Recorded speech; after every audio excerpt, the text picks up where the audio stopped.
Hey, today I'll be talking about episodes 31 through 32 of The Double. Shun and Ali are working day and night to prepare their performance for the reception party. They're heading home from practice one day when they're suddenly attacked. Shun is stabbed trying to protect her and seems to recognize their attacker. That's when Duke Su's man shows up to give chase. Took you long enough, dude, you were 2 feet away. Shun seems to already know who was behind this, asking no questions and suggesting they get going. 还在认出来是我派出去的人之后，竟然敢护着他。 Shun says he's in charge of all the performers for this event and it would have looked bad for him if she had died under his watch. He says she can kill Ali if she'd like, just do it in a way that won't jeopardize his career. Wanning warns that he had better mean what he says, promising to pay Zhangli a proper visit when her house arrest ends. Duke Su and his men manage to track down Chulan and they find out that he's under the protection of Chancellor Li, who's working with the Capital Security Office to keep him hidden there. When Duke Su comes to investigate, he finds a fight waiting for him, the man in charge insisting he doesn't have enough evidence to just come barging in here.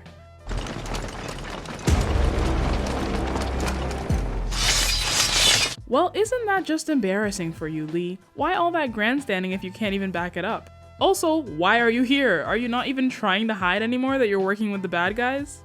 Duke Su's men do manage to find Chulan, but then...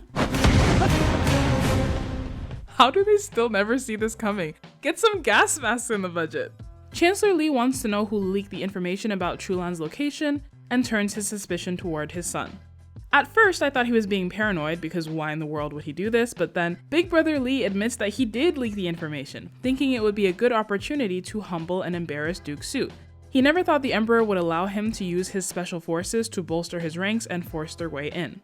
He tries to apologize for his mistake, but Li is not having it, berating him for ruining his carefully laid plans. And I mean, I'd be pissed too. We had an ace in the hole and it was ruined because you decided to do some unnecessary bullshit.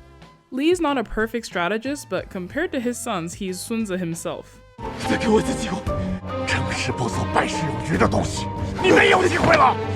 At this point, maybe you should just join your little brother at the monastery. Finally, the Zhao procession is here, and we meet the monarch himself. He's reunited with his sister in quite a cute scene. He clearly loves her a lot. 听闻你受伤了，可还好？ The delegates are welcomed in and presented with a lavish feast and spectacular entertainment. The ruler of Zhao is grateful, raising a toast to their everlasting friendship and alliance. The big performance of the night is Ali and Shun. She plays while he recites a poem. No butterflies or magic boss fights, but everyone is clearly mesmerized by their performance. It goes off without a hitch. You know, for all this setup, I was expecting something crazy to go down here. We've been setting this banquet up for like 2.5 episodes and it was over in 5 minutes. I mean, good for you guys. The reunion went well, they have successfully allied, and Duke Su is tasked with escorting the party back to the border. Before JiuYue leaves, Ali thanks her for taking care of her father, and JiuYue tells her to treasure the person she has by her side. As they head home, her brother shows that even with their prolonged absence, he can still read her pretty well. 你是不是钟情于苏国公？ He says that if she likes, he can propose a marriage between them to the emperor, but JiuYue says some things can't be forced. As thanks for all their hard work and making their son look good, the Shun family decides to host a banquet for all the performers. When Mama Shun finds out that Zhangli has been invited, she goes to take it up with her son, telling him not to play with fire like this. 好，我不会让他来的。 Oh? Oh? Shun, what are you up to? She passes out and he tells his sister that their mother has fallen ill and needs to rest. They spend the rest of the day preparing and that night greet the guests. Ali's emotions are no doubt all over the place, being in her old home for the first time since her murder. The banquet seems to be going well, but sometime into the meal, Ali excuses herself from the table. She walks through the residence, reliving some of her greatest hits, like being imprisoned and being assaulted by that strange man.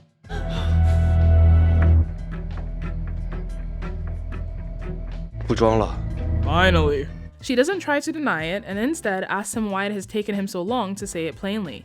She puts together that his mother must have planned the fake affair and then forced his hand after the fact, and he says that yes, he had no choice. She scoffs that he always sees himself as the victim. He can make himself feel like he's making amends by protecting her new identity or taking a stab wound for her, but at the end of the day, that's all worth nothing. If he really wants to atone, there's only one thing he can do. 上殿，面圣陈情。She says this is the only thing he can do to get back even a sliver of his honor. But he says he can't. Not because he values his own life, but because he knows it would result in the death of his mother and sister. 在你的眼中，你母亲和妹妹的罪不需要赎，我的清白和冤屈不需要偿还。 She says he has let her down once again. Since he's too weak to do it himself, he should simply wait for the day when she rains justice down on him and Wan Ning. He grabs her, at first telling her she can never beat Wan Ning and will get herself hurt, but then he starts kissing her neck, which, what the fuck? Thanks, cousin! Looks like a run-of-the-mill sexual assault. Shijie wants to go and tell everyone, but Ali tells him to stop. If he gets himself in Wan Ning's crosshairs, it won't end well. She says she'll take the blame for this. After all, Wan Ning already wants her dead. 薛芳菲，我是实心实意的想帮你。 Mama Shun wakes up from her drug-induced nap and rushes out, calling for her precious baby boy. The guests at the banquet follow her to see what's up, and they all find Ali, bat in hand, standing over an unconscious Yurong. 沈轩是要玷污我。 Ooh. There's a straight-up fade to black as I guess the police are called, he wakes up, and is taken away.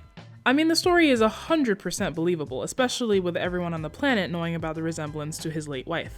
His mom screams that Ali must have orchestrated this whole thing, but there's nothing she can do as she gets her second nap of the day and Ali strides out all confidence. Imagine getting to attend this dinner party, great food and a show. When her father gets the news of this, he heads back to the capital right away. Ali plays the scared teenager while her grandma assures her that Shun will be brought to task. Feeling more confident now that he has his ducks in a row, the emperor begins to challenge his sister directly, bringing up coyly that just before the recent alliance banquet, the princess was attacked by an assassin. 黄姐替我想想，是不是有人背地里不想我大烟与大招交好啊？ He is reveling in this new shift in power, also bringing up that it's a shame she missed the wonderful performance of Shun and Jiang Li. They made a great pair. Such a pity that he's now in prison for attempted assault. Guess we won't be seeing a reprisal anytime soon. If this is the first she's hearing of it, I admire Wan Ning's poker face. She excuses herself as the emperor gives a self-satisfied smirk. She finds her man in chains, his weave in disarray. Shun also has some newly found confidence, and he asks if she hasn't grown tired of this little play of theirs. He's lost everything, and he deserves it for what he's done. Why not just kill him now and save herself the trouble? 博我同情吗？救你吗？ He no longer has a reason to pretend with her anymore. After all, what more could she possibly take from him? Look at her still trying to look cool. She's like a cat that falls and then pretends it was on purpose. And like a cat, she is not finished toying with her plaything. She says she is the only one who gets to decide when he dies. Ali is finally called in to see the princess. So Duke Su is beginning to grow disillusioned with how little Ali cares for her life, and it's like, dude, you've known this since the very moment you met. Love is well and good, but her number one priority here is revenge. Don't act surprised now. Wait, this is starting to feel familiar. The Emperor as well has been noticing how soft he's getting, and Duke Su admits that he's in love with her. Duh. The Emperor clearly also loves Duke Su a lot, but he's also kind of like, hey dude, remember, priority number one here is running this empire. She was supposed to be a pawn.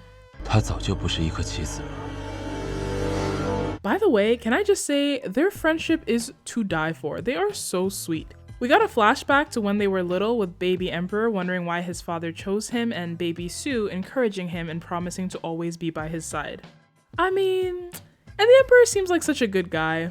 Speaking of nice guys, Shijie knows and he supports her. I love it so much. The entire Ye family is just so amazing. He's just like, do what you need to do, cousin, and I'll help out if I can. All of his scenes lately are just looking mournfully after Xue Li, and I guess now we know why. But also definitely in love with her as well. I'm excited for the Wan Ning Ali confrontation coming up. I still love watching her, and I love all her interactions with Shun. She's just fun to watch. Finally, Shun. Me, oh my. Though he's usually level-headed, Shun has slowly been losing his mind, emotions are high.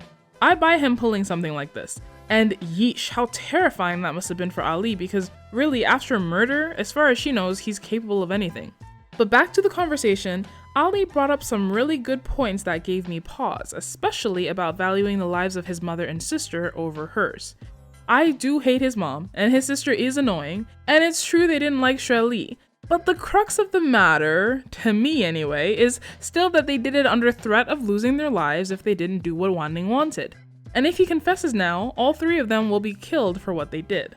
Shirley is pretty much asking him to end his family line to clear her name. It's a big ask. I admit it's not the morally correct choice, but I couldn't see getting myself and my family killed for my imaginary husband. But I'm also not married. And I'd be pissed if my imaginary husband did this to me. I swear I flip-flop every other day on how I feel about this choice, because sometimes it just feels like an excuse. Shun says she can have his life, he just can't let his mother and sister die, and it's like, okay, so there's the door. If he really feels that guilty, he could make that choice at any time. He could take all of the blame and take Wanning down with him, right? But then from his point of view, as far as he knows, the Emperor wouldn't believe him over Wanning, so I feel like it's fair to think that confessing would just result in Wanning saying he's lying and, again, him and his family dead. And then it just occurred to me in these episodes, and sure, there wasn't a ton of time to think, but why not run away together? Or even try to hide her away somewhere? Wanning didn't ask for a body or anything, it would have been dangerous, but surely at least worth a shot, right? Did he take even a minute to consider anything other than the shovel over the head? I feel like I'm talking in circles. It comes down to he chose his life and future over hers, she acted accordingly, and here we are. It's time to face the music. Till next time, thanks for watching.